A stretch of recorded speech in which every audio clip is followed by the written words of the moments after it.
ایک ساتھی کہنے لگے آپ کو جو بھی بلاتا ہے آپ چلے جاتے ہیں، آپ گاؤں گاؤں گھومتے ہیں، آپ کیوں اتنی دقت اٹھاتے ہیں، کیوں اتنی مشکل برداشت کرتے ہیں؟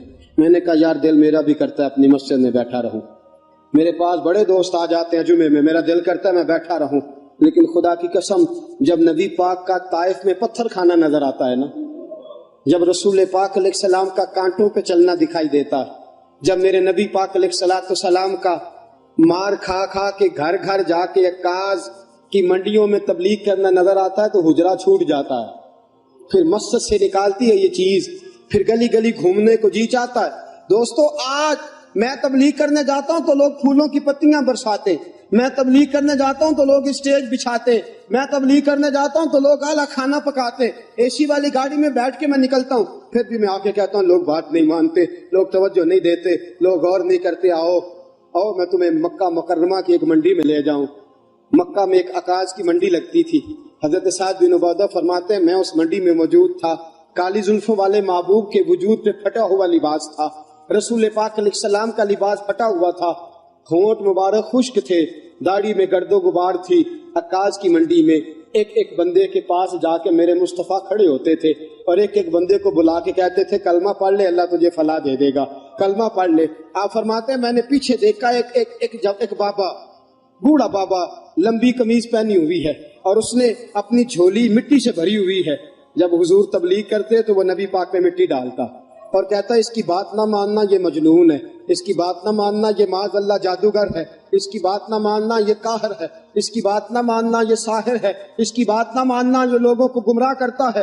معاذ اللہ نبی پاک عکاظ کی منڈیوں میں ایک ایک بندے کے پاس جاتے، ایک ایک بندے کو جا کے تبلیغ کرتے، ایک ایک بندے کا دامن تھامتے، کبھی کسی کو کہتے کلمہ پڑھ لے، کبھی فرماتے ہیں وہ پیچھے جو تھا، اور فرماتے ہیں میں نے سوال کیا آگے کون ہے؟ لوگوں نے کہا محمد ابن عبداللہ ہے۔ میں نے پوچھا پیچھے کون ہے؟ کہا اس کا اپنا چاچا ابو لہب ہے۔ ابو لہب مٹی ڈالتا ہے، میرے رسول پاک صلی اللہ تعالی علیہ وسلم اس مٹی اور گرد و غبار کے عالم میں پھول برساتے، تبلیغ مشکل ہو گئی۔ آؤ سنو میرے نبی پاک نے کس حال میں تبلیغ کی۔ حضرت صدیق اکبر فرماتے ہیں میں نے وہ حال بھی دیکھا کہ میرے نبی پاک کے گلے میں کافر چادر ڈال دیتے تھے اور چادر ڈال کے بل دیتے تھے، اور میں نے وہ حال بھی دیکھا کہ میرے مصطفیٰ کو حرم کے اندر خدا کے گھر کے سین میں لٹا دیا کافروں نے، جوتے اتار لیے، اور رسول پاک علیہ السلام کے وجود اطہر پر بشر کی عیب پوشی کے لیے جس کو اتارا تھا، بشر کی چیرہ دستی سے وہ دامن پارا پارا تھا، فرمایا نبی پاک علیہ السلام کو مارتے تھے، حضور کے وجود سے خون نکلتا تھا، نبی پاک علیہ السلام کو مار مار کے تھک جاتے تھے تو حضور نظر اٹھا کے کہتے تھے ظالموں میں پھر بھی تمہیں کہتا رہوں گا کہ خدا وحدہ لا شریک ہے۔ میرے دوستو رسول پاک کے راہوں میں کانٹے بچھائے، 3 سال میرے نبی نے قید کاٹی، 3 سال میرے مصطفیٰ نے بھوک کاٹی، اور آج 2 بچیوں کے ساتھ سفر کرنا پڑے تو لوگ مسجدوں میں آ کے اپیل کرتے ہیں میرے ساتھ بچیوں کا ساتھ ہے، میرے ساتھ تعاون کرو۔ میرے نبی کی 4 بیٹیاں، شیب ابی طالب کے وہ دن، سیدہ خدیجہ الکبریٰ، جناب ابو طالب کا بڑھاپا، بچوں کا رونا، ساری رات بچے روتے رہتے، ساری رات میرے مصطفیٰ کی آنکھوں میں آنسو رہتے۔ میرے دوستو کیا کیا دکھ اور کیا کیا تکلیفیں بتاؤں جو میرے نبی نے تیرے اور میرے تک دین پہنچانے کے لیے اٹھائیں۔ اور آپ کو ایک بات بتلاؤں، ابو جہل کتنا ظالم تھا، حضور کو پتھر مارتا تھا۔ پتہ ہے رسول پاک ابو جہل کے گھر کتنی بار گئے ہیں؟ 3000 مرتبہ میرے نبی نے ابو جہل کو دین کی دعوت دی، 3000 بار، 3000 بار حضور نے کہا ابو جہل آ جا کلمہ پڑھ، 3000 بار میرے مصطفیٰ گئے ابو جہل کے گھر، اور 3000 بار اس نے کبھی گالی دی، کبھی پتھر مارا، کبھی میرے نبی پاک علیہ السلام کو اذیتوں سے نوازا، لیکن حضور نے دین کی تبلیغ چھوڑی نہیں۔ تو گھر سویا رہتا ہے، میں گھر آرام سے بیٹھا رہتا ہوں، 4 نمازیں پڑھ لی اور حق ادا ہو گیا، رمضان کے روزے رکھ لیے اور بات ختم ہو گئی، میدان میں نکل مار کھا، تجھے پتا چلے محمد عربی کا دین کیسے پھیلتا ہے۔ اور آج پتہ ہے کیسے کیسے دکھ اٹھائے۔ خدیجہ الکبریٰ کہتی ہے مجھے لگتا ہے سب سے بڑا دکھ یہ تھا کہ میرے مصطفیٰ کی 2 بیٹیاں ابو لہب کے 2 بچوں کے نکاح میں تھی، 2 بچوں کا نکاح، 2 بیٹیوں کا نکاح ابو لہب کے 2 بیٹوں سے ہوا تھا، ابھی رخصتی نہیں ہوئی تھی۔ حضور نے اعلان نبوت فرمایا، میرے محبوب نے دین کی تبلیغ کا اعلان کیا تو ابو لہب نے پیغام بھیجا کہ یہاں تو تبلیغ بند کر دو ورنہ میں تیری بیٹیوں کو طلاق دلوا دوں گا۔ میرے حبیب پاک کی آنکھوں میں آنسو آ گئے۔ حضور نے فرمایا ابو لہب تیرا اختلاف میرے ساتھ ہے، میری بیٹیوں کو اذیت نہ دے، میری بیٹیوں کو تکلیف میں، بیٹیوں والوں اور بچوں والوں اور گھر رکھنے والوں اور اپنے گھر میں جا کے اولاد کا ماتھا چومنے والوں سنو، حضور نے پیغام بھیجا اختلاف میرے ساتھ ہے، میری بیٹیوں کو اذیت میں مبتلا نہ کر۔ سیدہ طیبہ خدیجہ الکبریٰ کہتی ہیں ابو لہب نے کہا بس دو ہی باتیں ہیں، یا دین چھوڑ دو یا طلاق تیرے گھر میں پہنچنے والی ہے۔ نبی پاک علیہ السلام نے گردن جھکائی، فرمایا جے سونا میرے دکھ وچ راضی تے میں سکھ نو چلے ڈاواں۔ میرے دوستو دو شہزادیاں بیٹیاں ابھی گھر سے گئی نہیں تھی، جب پیغام آیا نا تو سیدہ خدیجہ الکبریٰ کہتی ہیں میرے مصطفیٰ نے بچیوں کے سر پہ ہاتھ رکھا اور حضور کی نظر آسمان پہ ٹکی اور نبی کریم صلی اللہ تعالی علیہ وسلم نے آسمان کے بچیوں کے سر پہ ہاتھ، نظر آسمان کی طرف، اور حضور رو کے عرض کرتے ہیں یا اللہ دین کے معاملے میں اگر یہ تیری رضا ہے تو میں اس کے لیے بھی تیار ہوں، یا اللہ میں اس کے لیے۔ دوستو کیا کیا دکھ، کیا کیا تکلیفیں اور کیا کیا کٹھن مراحل میرے مصطفیٰ نے دیکھے اور یہ دین ہم تک پہنچا، کتنی اذیتوں سے ہو کے حضور گزرے، کتنی تکلیفوں سے گزر کے میرے رسول پاک صلی اللہ علیہ وسلم آئے۔ اور حضرت زید بن حارثہ فرماتے ایک دن میں نے وہ دیکھا جو میں کبھی بھول نہیں سکتا، طائف کے بازار تھے اور میرے مصطفیٰ لوگوں کو دین کا پیغام دینے گئے تھے۔ فرمایا طائف کے لوگ پہلے تو نبی پاک پہ تانے برسانے لگے، کہنے لگے خدا کو تو ہی ملا تھا رسول بنانے کے لیے، معاذ اللہ استغفر اللہ، تیرے جیسے بھکاری کوئی رسول بنانا تھا، نقل کفر کفر نہ باشد استغفر اللہ لا حول ولا قوت۔ پہلے حضور پہ انہوں نے تانا و تشنیع کی برسات کی، پھر اوباش لڑکوں نے پتھر اٹھائے۔ فرمایا وہ میرے نبی پاک کو پتھر مارتے تھے، رسول پاک علیہ الصلوۃ والسلام بیٹھ جاتے تھے، پھر وہ حضور کو پکڑ کے کھڑا کرتے تھے۔ حضور کا علم نشرہ کا سینہ لہو لوہان تھا۔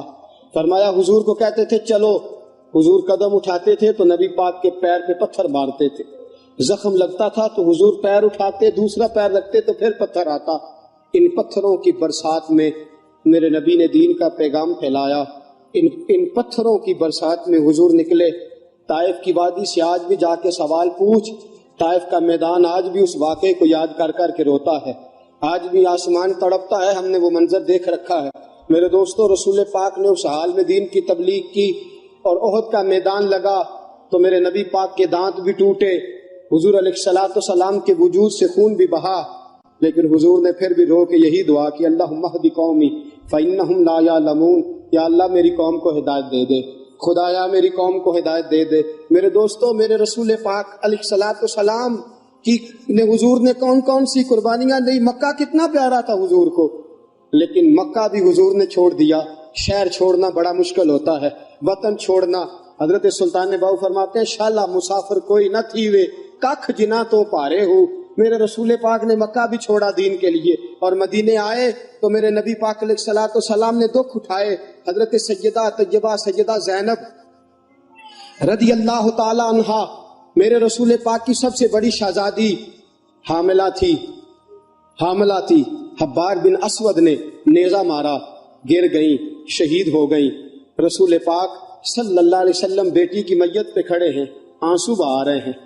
حضور علیہ الصلوۃ والسلام وہاں بھی یہی کہتے ہیں یا اللہ اگر یہی تیری رضا ہے تو میں اس کے لیے بھی حاضر ہوں۔ میرے دوستو کئی دنوں کا فاقہ، کئی دنوں کی بھوک، کئی دن، اور حضور فرماتے ہیں سارے نبی ستائے گئے، میں سب سے زیادہ ستایا گیا۔ حضور فرماتے ہیں سارے تڑپائے گئے، میں سب سے زیادہ تڑپایا گیا۔ حضرت سلمان فارسی فرماتے ہیں نبی پاک کا چہرہ مبارک بھوک سے اترا ہوا تھا، نبی پاک علیہ السلام کو شدید بھوک لگی ہوئی تھی۔ حضور نے فرمایا سلمان 3 دن ہو گئے کھایا کچھ نہیں، چل جا ابو ذر غفاری کے پاس چلتے۔ فرمایا ابو ذر غفاری کے باغ میں گئے، جاتے ہی میں نے حضرت ابو ذر غفاری رضی اللہ تعالیٰ عنہ کے باغ میں جاتے ہوئے جناب عثمان غنی کو بھی لے لیا، جناب ابو بکر و عمر و علی کو بھی لے لیا۔ پہنچے، جا کے میں نے کہا کہ ابو ذر 3 دن ہو گئے نبی پاک نے کھایا کچھ نہیں، 2 جہاں کے شاہ ہیں، پاس کچھ رکھتے نہیں، 2 جہاں کی نعمتیں ہیں ان کے خالی ہاتھ میں، فقر اختیاری ہے، نبی پاک نے خود اس کو اختیار فرمایا، 3 دن سے کھایا کچھ نہیں۔ فرماتے حضرت ابو ذر رضی اللہ تعالیٰ عنہ کی آنکھوں میں آنسو آ گئے، کہنے لگے یار مجھے پتہ ہی نہیں، کسی نے بتلایا ہی نہیں، میں تو سویرے بھی پیٹ بھر کے روٹی کھائی اور حضور اس عالم میں۔ فرماتے ہیں گھر گئے، ایک بکری تھی اس کو ذبح کیا، اپنی بیوی سے کہنے لگے جلدی جلدی روٹیاں پکا، جلدی جلدی سالن پکا، تجھے پتا ہے مصطفیٰ نے 3 دنوں سے کھایا کچھ نہیں۔ دوستو عرب کی گرمی دنیا میں مشہور ہے، صبح کا روزہ رکھا ہے نا آپ نے، اور اب ظہر کے بعد اٹھنا مشکل ہو جاتا ہے، عصر کے بعد بولنا مشکل محسوس ہوتا ہے، لیکن میرے دوستو 3 دن کا روزہ بغیر افطاری کے روزہ، میرے نبی کریم علیہ السلام کے صحابی اپنی بیوی سے کہتے ہیں جلدی کر 3 دن ہو گئے حضور نے کھایا کچھ نہیں۔ آپ کی بیوی نے جلدی سے روٹی پکانی شروع کر دی، سالن تیار۔ حضرت جناب ابو ذر فرماتے ہیں دوبارہ باغ میں گیا، انگور پکے ہوئے تھے، انگوروں کا خوشہ توڑا، پلیٹ میں رکھا حضور کے سامنے، حضور آپ کھائیے۔ اتنی دیر میں روٹیاں پک کے آ جاتی ہیں، سالن پک کے تیار ہو جاتا ہے۔ فرمایا حضور ایک کھجور اٹھاتے ہیں، منہ میں رکھتے ہیں، پھر بڑی دیر سوچتے رہتے ہیں، پھر ایک انگور اٹھاتے ہیں، منہ میں رکھتے ہیں، بڑی دیر سوچتے رہتے ہیں، پھر ایک انگور اٹھاتے ہیں۔ بڑی مشکل سے 2-3 انگور حضور نے کھائے اور گہری سوچ میں حضور رہے۔ فرماتے ہیں اتنی دیر میں روٹیاں پک کے آ گئیں، سالن میرے نبی پاک کے سامنے آیا۔ جب روٹیاں پک کے آئیں، سالن سامنے آیا، حضرت سلمان فرماتے ہیں حضور نے ایک روٹی اپنے ہاتھ پہ رکھی، 2-3 بوٹیاں اٹھا کے رکھی، چاروں کونوں سے روٹی لپیٹ کے حضرت سلمان کے ہاتھ میں دے دی۔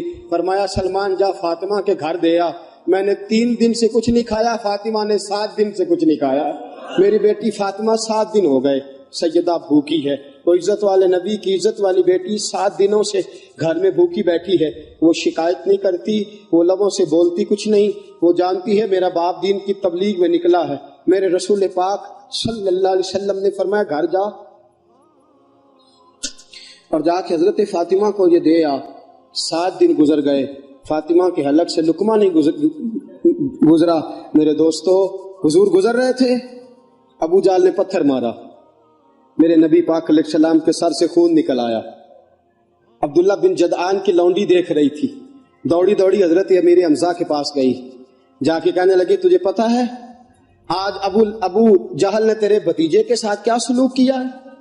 وہ سمجھتا ہے اس کا باپ موجود نہیں تو کوئی جو مرضی کرے، میں تجھے پتا ہے کیا سلوک کیا ہے؟ حضرت جناب سیدنا امیر حمزہ بھی مسلمان نہیں ہوئے تھے، کہنے لگے کیا ہوا؟ کہا آج ابو جہل نے محمد ابن عبداللہ کے سر پہ پتھر مارا، ایک روایت میں ڈنڈا مارا اور سر سے خون نکل آیا۔ حضرت امیر حمزہ کو بڑا غصہ آیا، اپنا خون جوش مارا کرتا ہے، اپنا خون کبھی کبھی جوش مارتا ہے۔